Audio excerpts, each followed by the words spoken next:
Buenos días o buenas tardes, depende de cuándo nos estés viendo y escuchando. Otro día más en el podcast de Emprendual y hoy tenemos el placer, que siempre digo esta frase, de saludar a Mai. Bienvenida, estoy súper contenta de que estés aquí. Es una de las emprendedoras, digamos, con más largo recorrido que tenemos aquí en Emprendual. Y buenos días, Mai, bienvenida. Buenos días, muchas gracias por invitarme. Ha llovido, desde que empecé yo con el tema del emprendimiento. Vale, pero siempre en contacto, somos como una gran familia y siempre tratamos de mantener contacto con nosotros le decimos nuestros niños y niñas, así que siempre tratamos de mantener el contacto. Bueno, voy a hacer una pequeña introducción de Mai, pequeña porque son muchas cosas las que podría contar, porque ha sido mucho tiempo, pero bueno, ella comenzó su andadura aquí con nosotros en el año 2016-2017, recuerdo que vino aquí súper decidida, quiero montar una editorial, y nosotros pues le fuimos explicando los pasos y ella después lo cumplió a rajatabla, se dio de alta cuando decía el plan, todo lo cumplió a rajatabla, pero bueno, en todo ese trayecto pasaron muchas cosas, ¿no? Desde el primer día que vino hasta que su proyecto Insomnia Ediciones, que es una editorial para libros de fantasía y libros de ficción, sobre todo dirigidos a jóvenes, bueno, pues pasaron muchas cosas, ahora Mai nos contará. Y bueno, y al fin, y también el germen de todo esto es que ella es escritora, ¿no? Entonces ella descubrió que ella tenía unos problemas para editar el libro, que había otros muchos autores que tenían esos mismos problemas y decidió ponerle solución, creando ella misma un proyecto para proponer y solucionar esos problemas para ese colectivo. 3 novelas, bueno, 2 novelas y una en ciernes. La primera, Kral, la segunda, La Musa, que está cosechando muchos éxitos, y la tercera, que está en proceso, se va a llamar Flora, ¿vale? Bueno, para empezar, Mai, vamos a empezar por lo más nuevo. Cuéntanos todos estos éxitos que está cosechando La Musa y dónde te vamos a poder ver, dónde se puede comprar. Cuéntanos todo esto. Pues La Musa, como bien has dicho, es la novela, por así decirlo, la más reciente y la que sorprendentemente se está llevando mucho éxito, yo creo que por la temática, ¿no? Porque toca muy de cerca a la gente que está en este sector, ¿no? Que es el sector artístico. Es una novela que trata sobre el duelo, que trata sobre el bloqueo creativo y que se llevó el premio Innotu a Mejor Novela Corta en 2025 y ahora está nominado como finalista del Premio Internacional H de Novela Juvenil de 2026. Y es una novelita que me está dando mucha alegría, una novela que surgió a raíz del cierre de la editorial en 2022, a raíz de esa propia fase de duelo que estaba pasando yo, porque fue cerrar un proyecto al que le has dedicado tantos años implica después una fase de duelo bastante grande, sobre todo si te has implicado tanto en el proyecto como nos implicamos nosotros con Insomnia. Doy fe. Fue un duelo bastante duro. Y también es cierto que es que tuvimos que cerrar de la noche a la mañana por las cuestiones, o sea, por cómo estaba el panorama en ese momento con la pospandemia. No fue tanto la pandemia como la pospandemia. Y cómo estaba el sector del papel, cómo estaba el sector de la imprenta, fue una situación muy complicada y nos vimos sin proyecto en cuestión de 72 horas. Una cosa bastante dura. Entonces, claro, fue una pérdida muy grande, muy de golpe, que a mí me metió en un bloqueo creativo y que con el paso de los meses, a raíz de ese duelo, de ir poco a poco hablando del tema, de ir diciendo, venga, esto tengo que sacarlo de alguna manera, retomé ese contacto con la escritura que llevaba sin tocar desde Kral, desde aquella primera novela que salió en 2015. Este año va a hacer 11 años que salió Kral y parece que no, pero me sirvió, pasar esa fase de duelo sirvió para darle voz a una nueva historia, darle voz a nuevos personajes que estuviesen pasando por algo parecido a lo que estaba pasando yo en ese momento y parece que está gustando, parece que está gustando. 2.000 ejemplares vendidos. Sí, más de 2.000 ejemplares están vendidos ya. Y este viernes, de hecho, este viernes 13, la presentamos a las 6:30 en el Castillo de Santa Ana de Roquetas, que es la primera vez que voy a presentar una novela mía en el pueblito. Enhorabuena, y en nuestro pueblo, que nosotros las dos somos roqueteras. Pues ya lo sabéis, venid a apoyar a esta joven escritora. Viernes 13, 6:30, Castillo de Santa Ana, y en Roquetas de Mar. Que se podrán comprar allí ejemplares, estaré firmando, estaré hablando del demonio. Ahí estaremos. Sí. Bueno, y otra cosilla, cuéntanos el premio H, que es ahora mismo el que está nominada la novela, de entre más de 150 novelas. Es un premio internacional, ¿no? Que se unen las 3 Cartagenas, Cartagena de España, Cartagena... Creo que es Chile y Perú, las otras 2 Cartagenas, creo. Bueno, en Colombia también hay otra Cartagena, pues no puede lo sé. ser, no lo sé. Vale, y entonces hay una votación. Explícanos cómo funciona. Pues es un premio que se entrega entre los institutos, porque es un premio que se organiza en institutos de las 3 Cartagenas. Es decir, el jurado son los propios lectores, no es que haya un jurado pequeño compuesto por gente adulta, no, son los propios lectores, el público al que está dirigido la novela, los que entre las finalistas, que este año pues está La Musa, hay una novela de Beatriz Jiménez de Ori y otra de Pedro Maña, o sea que estoy con 2 titanes de la literatura juvenil en la misma categoría. Tú imagínate lo chiquitica que me sentí yo cuando yo me vi nominada a eso, dije, ¡wow! Y sí, fuera complejo. Pero una alegría muy grande el decir, sí, decir madre mía, La Musa está gustando tanto que estoy con esta gente, que es gente a la que yo he leído, gente a la que admiro muchísimo, y estoy nominada en la misma categoría. Y entonces, claro, ahora es un curso completo en el que hacemos actividades con los estudiantes de los centros, hacemos actividades telemáticas, actividades presenciales, y la entrega de premios pues será en mayo. Y está siendo un proceso muy bonito, porque de hecho ya he tenido alguna actividad con ellos y te hacen muchas preguntas, se nota que se han leído el libro, que lo han disfrutado, y te hacen preguntas que no te esperas, porque no es lo mismo el tipo de preguntas que te hacen en una presentación, a lo mejor la gente adulta, gente que sabe realmente cómo funciona el oficio del escritor, el cómo construir una historia, a las preguntas que te hacen desde la inocencia de estar empezando a adentrarse en un tipo de literatura nueva, porque para muchos lectores era la primera vez que se introducían en literatura de terror como tal. Y te hacen preguntas que te hacen replantearte a ti también, ¿no? El cómo ves tú la historia y el volver a tener esos 14, 15 años y decir cómo veía yo los libros en aquel entonces cuando yo empezaba a leer. Están vivos, al final es perspectiva y depende de la experiencia de quien lo lee. Y, sí, ¿no? El ver cómo en función de la edad con la que leen Las Musas le puedes sacar unas cosas o le puedes sacar otras. Porque claro, ellos a lo mejor ven el duelo de una manera muy distinta. El tipo de duelos que tiene un adolescente lo viven de una manera diferente a como lo vivimos los adultos, a como lo vive un niño. Y está siendo una experiencia súper bonita, ya no solamente como autora, sino también, pues eso, como lectora, ¿no? El estar viendo mi propia historia desde un prisma distinto. Y está siendo una experiencia súper enriquecedora. Tengo muchas ganas de seguir haciendo Me alegro cositas. mucho de verte así tan feliz, disfrutando tanto. Me alegro mucho. Bueno, pues si quieres ahora vamos a pasar un poco a explicarle a nuestros oyentes tu proyecto, ¿no? Cómo nació Insomnia, un poco... Bueno, vamos a empezar por cómo surgió el proyecto Insomnia Edición. El proyecto de Insomnia surgió a raíz de que yo publiqué Kral, el último Rey Kirion, que fue la primera novela que yo saqué. La publicó con una editorial que era Ediciones Oníricas, que salió también de aquí de la universidad. Recuerdo. Y a raíz de aquello, de ver cómo funcionaba una editorial pequeñita, de ver la experiencia que tenía yo, las cosas que yo veía que se podían añadir, que se podían quitar, lo que se necesitaba, lo que tal, dije, me gustaría montar mi propia editorial, me gustaría dar solución a las problemáticas que yo veo ahora mismo en el mundo editorial independiente, y participé en la primera edición del Jump Emprendimiento. O sea, en la primera edición. Qué mayores.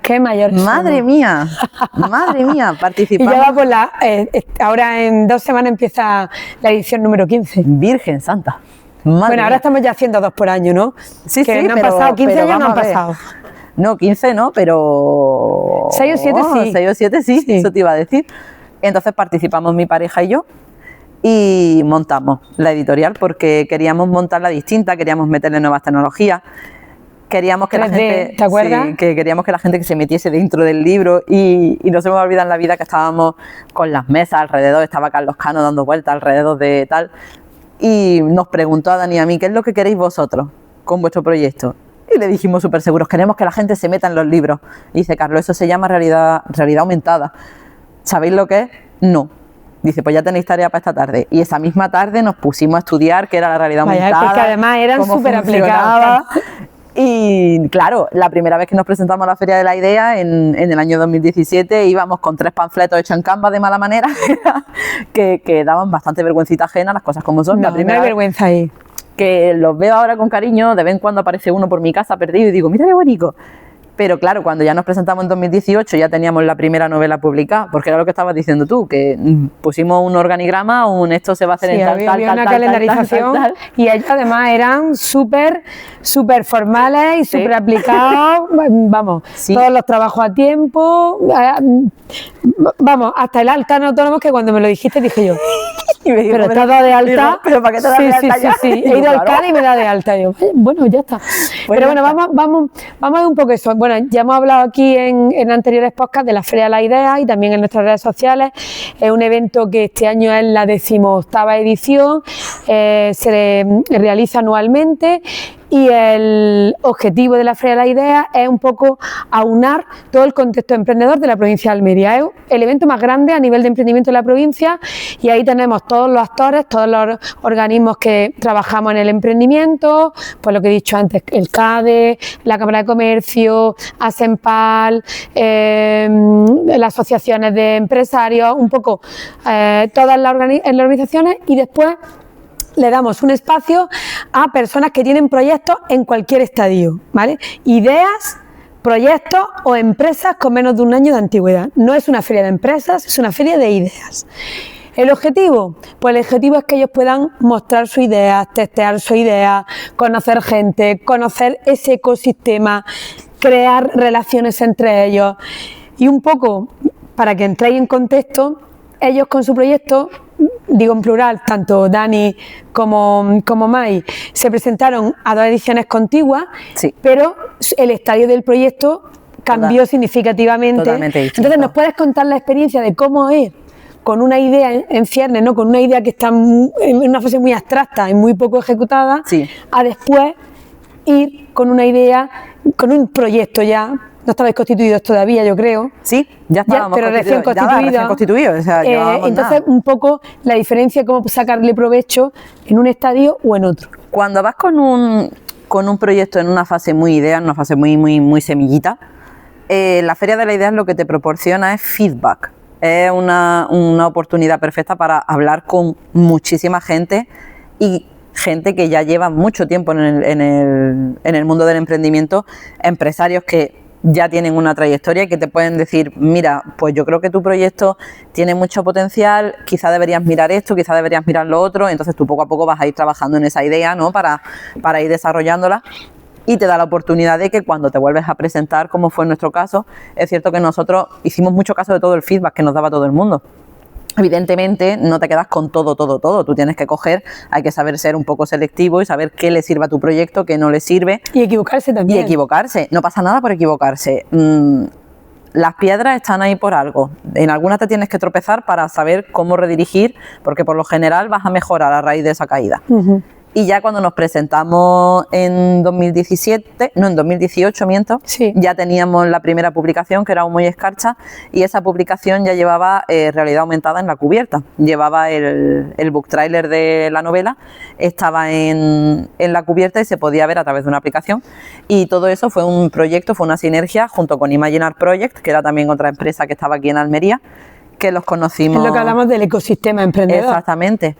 Que nos ayudaron a eso, a cómo implementar la realidad aumentada dentro del libro. Nos explicaron cómo funcionaba el tema de las licencias para hacerlo a través de Apple, a través de Microsoft, un montón de cosas que le explicaron a Dani, porque toda la parte tecnológica, yo lo admito, de la parte tecnológica, el que lo llevaba todo era Dani. Yo me dedicaba a leer, corregir y llevar los números.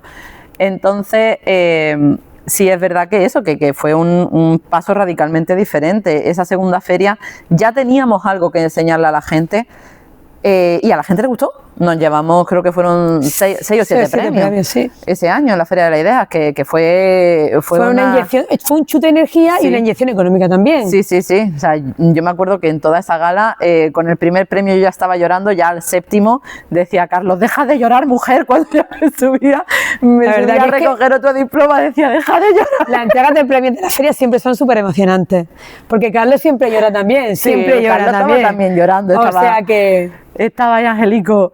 Entonces, sí es verdad que fue una experiencia brutal y de ahí te quedas con anécdotas, ¿no? Porque no te quedas solamente con el haber participado con tu proyecto, te quedas con que, por ejemplo, había mucha gente que venía y estaba yo en el stand y me decían, ¿tú eres la del libro con la realidad aumentada? Y yo decía, sí, ¿por qué? Y dice, no, porque me lo ha enseñado ese muchacho que va con un globo. Yo decía, ¿qué? Y me giré y de repente Dani se había ido con un globo enganchado aquí, iba con un libro y le iba enseñando a todo el mundo el libro por toda la feria.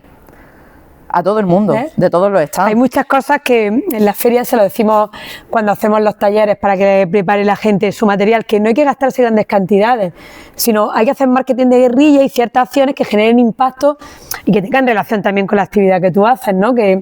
Pero que no hay que gastarse, ni hay que invertir una gran cantidad de dinero. Sí, a lo mejor en tiempo, hay que invertir tiempo en pensar, en diseñar esas acciones y sobre todo, antes de todo, saber qué objetivo tienes yendo a la Feria de las Ideas, ¿no? Tienes que planificar bien cuál es tu objetivo. Otra cosa que te quería comentar, Mai, en la primera edición,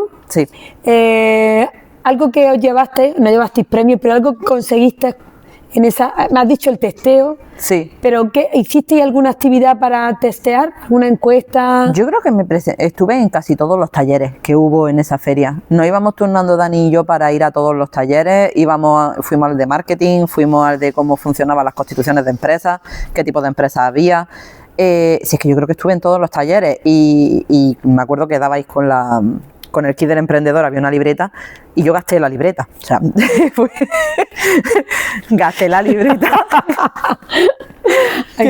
que me acuerdo que fui a varios talleres y ya iba anotando yo por los márgenes diciendo, Dios mío, no me cogen cosas.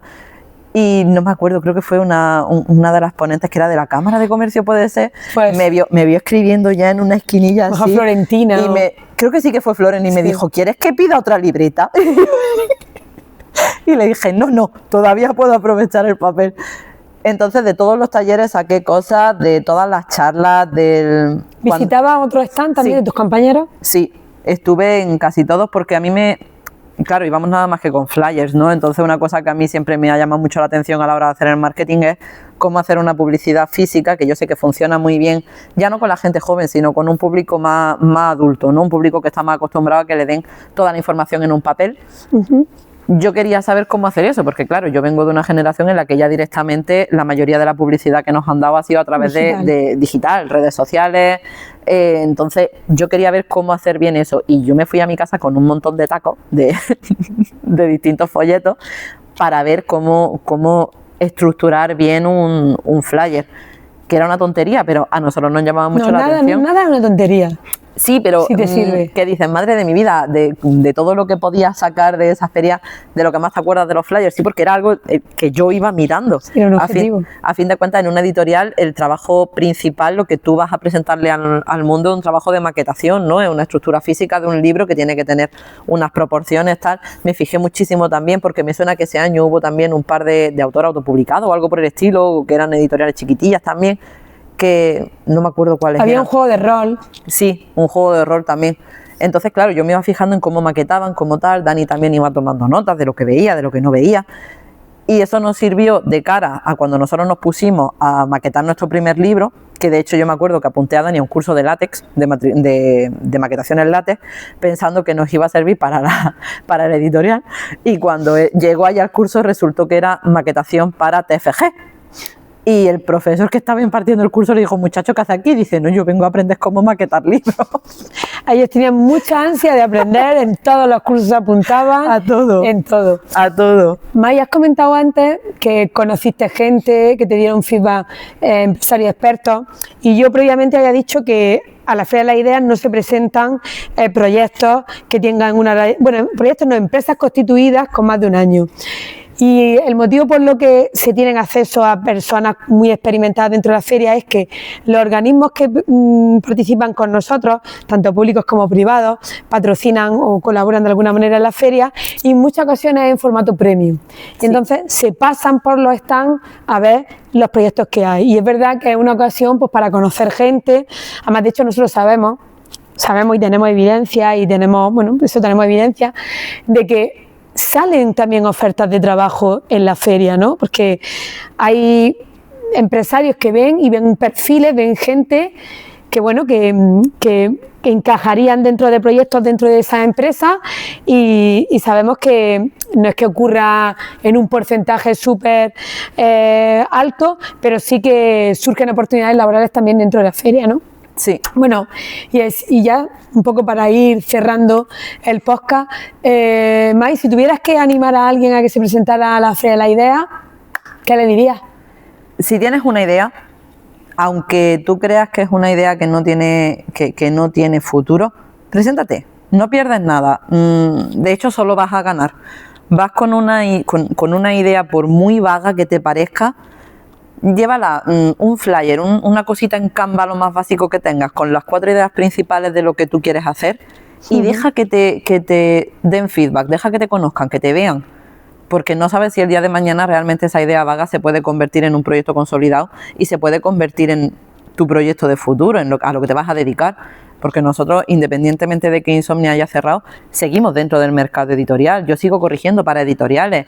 He estado corrigiendo audiolibros, por ejemplo, para el grupo Penguin, que no es que no se acaba el mundo, porque a lo mejor tu idea dura X tiempo, pero a raíz de esa idea te surgen oportunidades nuevas y no sabes si el no haber presentado esa idea, porque tú decías, ay, es una tontería, esto no va a ningún lado, no sabes si el día de mañana es lo que te va a abrir las puertas a un puesto de trabajo de lo que tú querías, el que tú soñabas. Como mínimo van a mejorar tus competencias profesionales. Exactamente. He dicho lo de cerrar el podcast, pero no sé si antes de finalizar comentar un poco, porque claro, el emprendimiento nosotros aquí queremos mostrar lo bueno y lo no tan bueno, ¿no? Sí. Entonces, Insomnia Ediciones cerró en el 2022 por un contexto duro a nivel de variaciones de precios, sobre todo en el mercado del papel y mucha incertidumbre. Ellos también, hay que decir que eran una editorial tradicional, no eran autoedición. Ellos invertían y financiaban todos los libros que publicaban y eso requiere tener un músculo económico muy grande y además competir con empresas muy grandes. O sea, el sector editorial es muy complejo. No sé si quieres comentar algo de esa etapa final y del cierre del proyecto.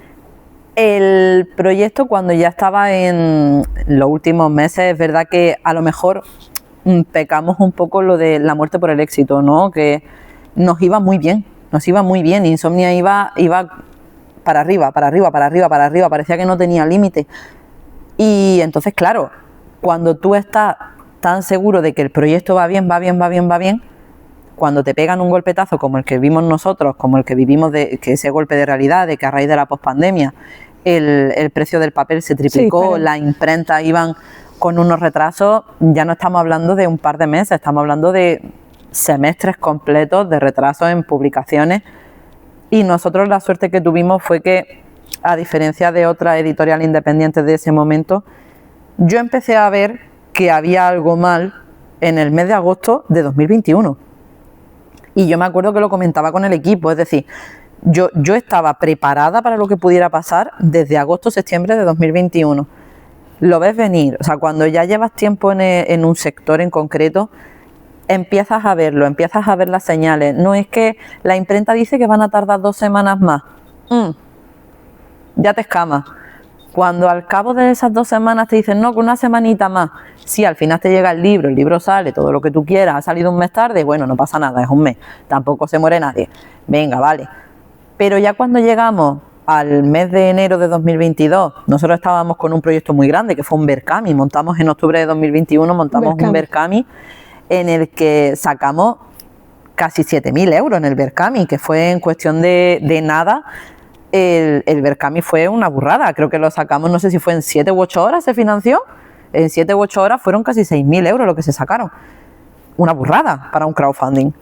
Y bueno, si no eres Anderson, 6.000 euros en 8 horas, hijo mío, pues es poco, ¿vale? Pero sí, pero vosotros cumplisteis vuestro objetivo muy rápido. El objetivo, estaba todo el calendario planificado, estaban las correcciones hechas, las portadas pedidas, todo.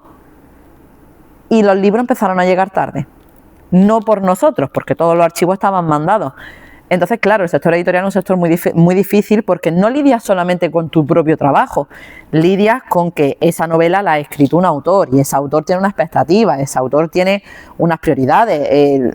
Y después las distribuidoras. Exactamente. Luego, una vez que tú ya tienes el producto, tienes que mandarlo a una distribuidora o a las librerías que trabajen contigo directamente. Y también hablar del pequeño margen que hay. Hay tanto intermediario que el margen es mínimo. Una editorial independiente, si hablamos en términos ya de números, una editorial independiente como máximo, se lleva entre el 10 y el 12% del precio final de un libro. Mira que hicimos números, ¿eh? Mira que hicimos números, ¿eh? Nada, es ínfimo. Sí. Iba a decir que es ridículo, ¿no? Lo que se lleva aquí en España una editorial independiente. Pero bueno, eso daría para otro podcast. Si queréis Sí. un día venimos a hablar del sector independiente de las editoriales, que ahí tengo yo para hablar. Que se ha quedado con ganas. Tengo ganas. Pero claro, luego llega el mes de mayo.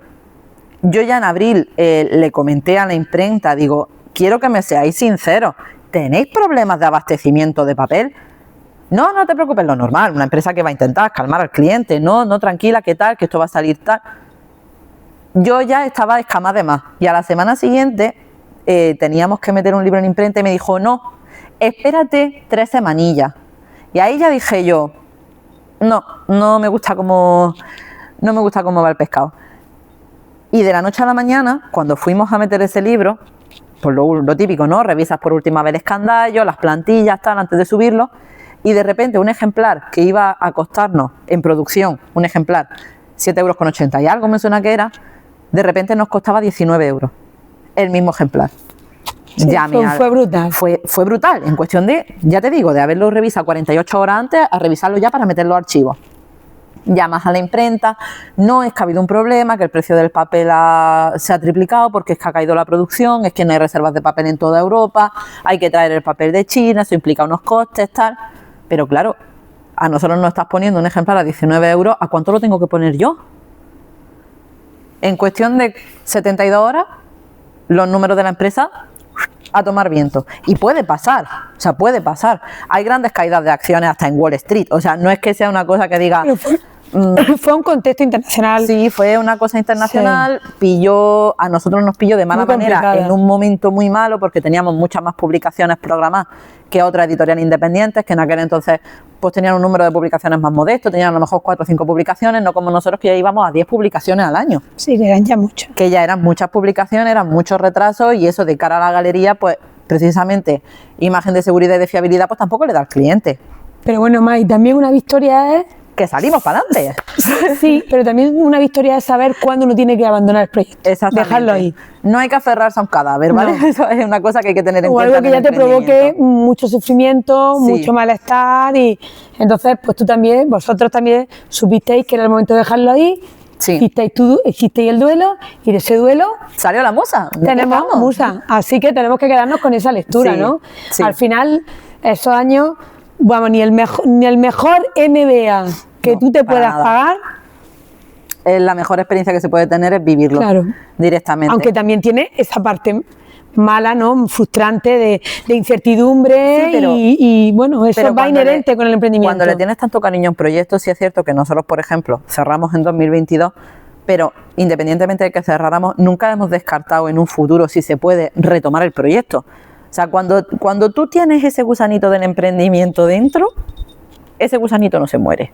O sea, puede estar letargadillo una temporada, estar que no te ves la con marca, la ganas. web, todo sigue ahí. Y el catálogo, bueno, el catálogo ya no. El catálogo es más complicado porque sí es cierto que una vez que se cerraron se devolvieron todos los derechos y demás, porque es otra cosa, nuestra empresa implicaba a mucha gente, entonces el cerrar era una decisión responsable ya no solamente por nosotros a nivel empresarial, sino también a nivel ético para todos los autores y los ilustradores que trabajaban con nosotros. Entonces, realmente se saca mucho aprendizaje de un cierre, porque claro, dijimos que si retomábamos el proyecto en un futuro ya sabíamos lo que no teníamos que hacer.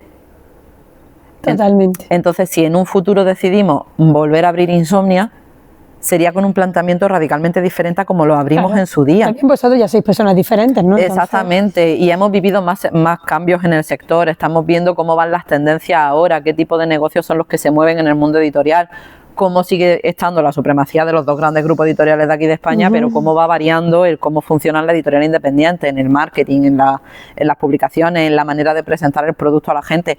Es muy diferente. Entonces, independientemente de que tú crees un proyecto y el proyecto en un primer momento fracase, voy a poner muchas comillas porque no es que fracase, sino que simplemente tiene un punto final y puede derivar en otra cosa, hay que intentarlo, porque duele más el qué hubiera pasado si. Duele mucho más eso, el pegarte años diciendo, uff, ¿y si hubiera ido a esa feria? ¿Y si hubiera estado en tal curso?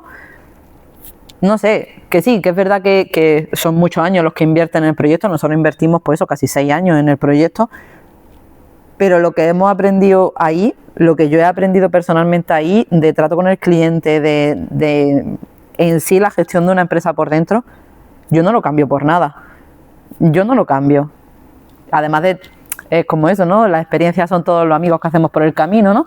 Y a raíz de ese emprendimiento os conocí a todos vosotros de aquí de Emprende Igual, conocí a Esther también para la radio, a todos los autores. A todos los autores, que muchos de ellos han quedado siendo amigos, a muchísimos libreros que cuando ahora, por ejemplo, con la Musa voy yendo a librerías y tal y se acuerdan de mí, me dicen, ay, May, qué alegría verte, tal, porque han sido muchos años.